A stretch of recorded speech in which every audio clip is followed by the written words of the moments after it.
요즘 뉴스를 보면 늘 카카오 카풀 이야기가 계속 나와요. 토론도 하고 뭐 택시가 파업했다, 반대 시위가 있다, 뭐 이런 얘기 나오고. 근데 사실 큰 관심이 가는 분야는 아니에요. 왜냐하면 천안은 이미 택시가 충분히 많아요. 그리고 천안은 그렇게 크지 않아서 서울처럼 몇만 원씩 되는 거리로 출퇴근하는 사람이 별로 없어요. 제 경우가 평균 5,500원 안팎인 것 같아요. 그리고 눈이나 비가 오는 날에 출퇴근할 때는 택시가 잘 안 잡히긴 해요. 집 앞에서 버스를 타면 한의원 앞에서 바로 내려줘요. 앞으로 카풀이 있다고 하더라도 별로 이용할 생각이 없으니까 저랑은 관계없는 일이죠, 사실. 그런데 저랑 관계 있는 문제가 있긴 하더라고요. 바로 자동차 보험이에요. 솔직히 천안지방에서는 카풀이 별로 성공할 것 같지가 않아요. 심지어는 카풀 서비스가 카카오가 처음 하는 것도 아니래요. 그동안 있었지만 다들 사용을 안 했던 거지. 근데 만약에 카카오의 성공신화대로 이것도, 그러니까 카카오 카풀도 성공을 한다면 어떻게 될까? 일단 카카오 카풀 문제는 잠깐 접어두고 자동차 보험에 대해서 따로 얘기를 할게요. 지금부터는 자동차 보험에 대한 강의나 마찬가지예요. 일단 교통사고가 나면 가해자가 가지고 있는 보험사로부터 치료비의 보장을 받아요. 그래서 치료를 충분히 받고 합의금도 받고 이렇게 되면은 종료가 되는 거죠. 이게 우리나라의 거의 모든 차량이 자동차 보험에 가입되어 있기 때문인데, 사람이 다쳤을 때 주는 보상액, 그러니까 뭐 치료비를 포함한 것들, 이건 이제 금액이 무제한으로 돼 있긴 해요.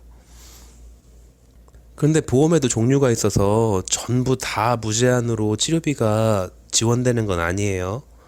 가끔 교통사고로 치료를 받으러 오신 환자분들한테 자동차 보험사에서 온 팩스를 보여드리면서 가해자가 책임보험인 거 아셨느냐라고 물어보면은 그게 뭔지 모르는 분들이 훨씬 더 많아요.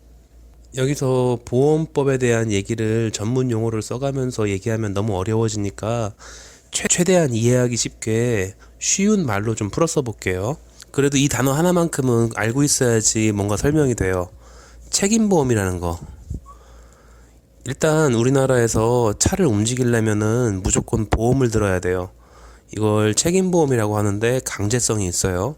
이거는 무조건 들어야만 돼요. 이걸 가입하지 않은 차량을 무보험 차량이라고 부르는 거죠.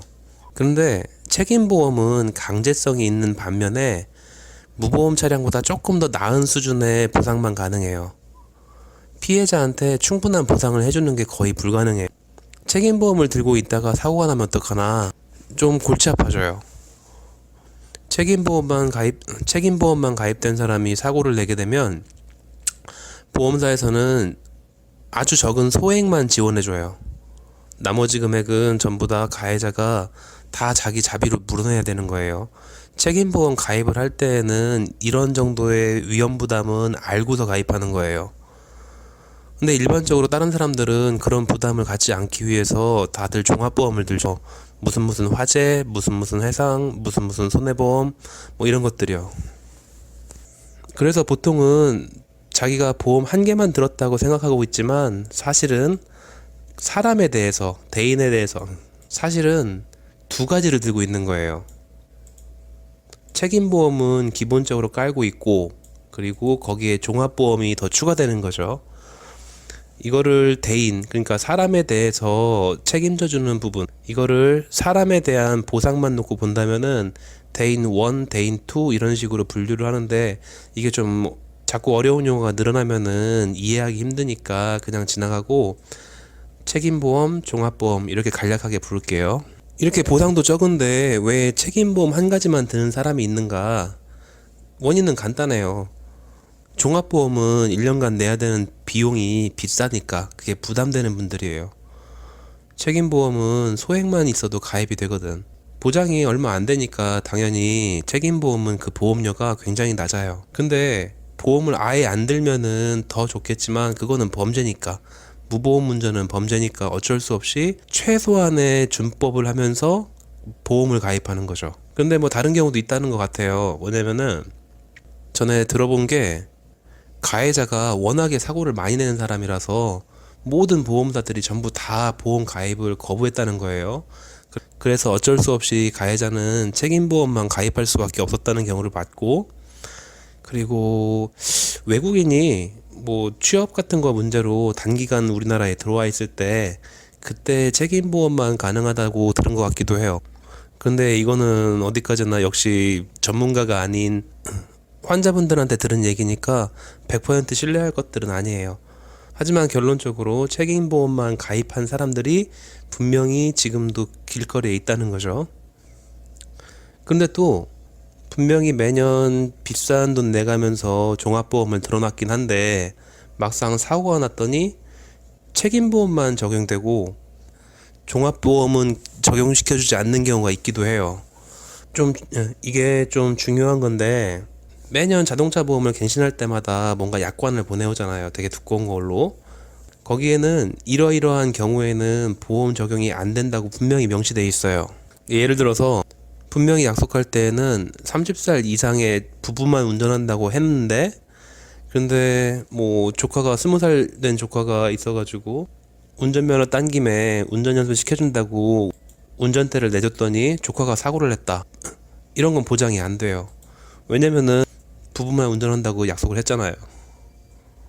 계약 위반이니까 보험 적용을 안 해주는 게 당연한 거고, 그러면은 지금까지 돈을 냈던 종합보험이 날라간 거잖아요. 그래도 책임보험은 남아있어요. 다시 카풀로 돌아갈게요. 카풀도 이런 예외 조항에 속해요. 원래 친구를 태워주거나 뭐 아니면은 뭐 동료를 태워주거나 뭐 이런 것들도 좀 복잡하게 돌아가기는 하는데, 카풀은 명확하게 명시돼 있어요. 카풀을 해서 돈을 받고 운전을 하다가 사고를 내면 운전자나 피해자나 뭐 아니면 동승자나 전부 다 보험에서 적용을 안 시켜줘요. 그러면 남아있는 건 이제 책임보험밖에 없는 거지. 아까 조카 운전시키는 거랑 똑같은 상황이 되는 거예요. 운전자는 자기가 돈 좀 벌어보려다 그랬으니까 원래 그런 위험부담 정도는 알고 했겠지. 그러니까 어쩔 수 없이 카풀 하면서 모은 돈으로 자기 치료 받아야죠 뭐. 승객은 조금 억울하죠. 책임보험만큼만 치료받고 합의금 없이 마무리를 할 것이냐, 아니면 자기 돈으로 다 치료받고 운전자한테 영수증 갖다 주고서 청구를 할 것이냐. 근데 또 운전자가 돈 못 주겠다고 하면 어떡할 거야? 소송 가야죠 뭐. 그런데 승객도 자기 교통비를 좀 줄이려다가 생긴 거니까 그 정도 위험 부담은 감수했다고 쳐요. 문제는 피해자예요. 피해자가 무슨 죄가 있어요? 자기는 피해자인데 상대방들이 돈을 좀 아껴보자고 카풀했다가 피해자는 치료비 보장도 못 받는 억울한 상황이 되는 거잖아요. 지금이야 문제가 안 되겠지만 만약에 카풀 사업이 성공했다고 칩시다. 그러면은 출퇴근 시간에 거의 무보험 차량이나 마찬가지인 카풀차들이 길거리 넘쳐나게 되는 거예요. 결국은 앞으로 책임보험 사고가 늘어난다는 의미가 되죠. 그럼 어떡하냐? 카풀 사업을 승인해줬다면은 승인해준 나라에서 해결을 해야겠죠. 카풀로 사고가 나면은 나라에서 앞장서서 보장을 해준다든가, 아니면은 카풀 차량에 보험을 적용해주는 보험사에다가 어떤 금전적 지원을 해주겠다든가, 좀 세금은 많이 쓰이겠죠. 근데 나라에서 앞장서지 않으면 어떡할 거냐? 그러면은 카카오에서 보험사를 따로 만들어야죠. 은행도 만드는 회사인데 보험사라고 못 만들 건 없잖아요. 설마 대책 없이 이렇게 뭐 카풀 사업을 강행할까 싶기는 한데, 그래도 혹시 모르니까 대비책은 알고 있어야죠.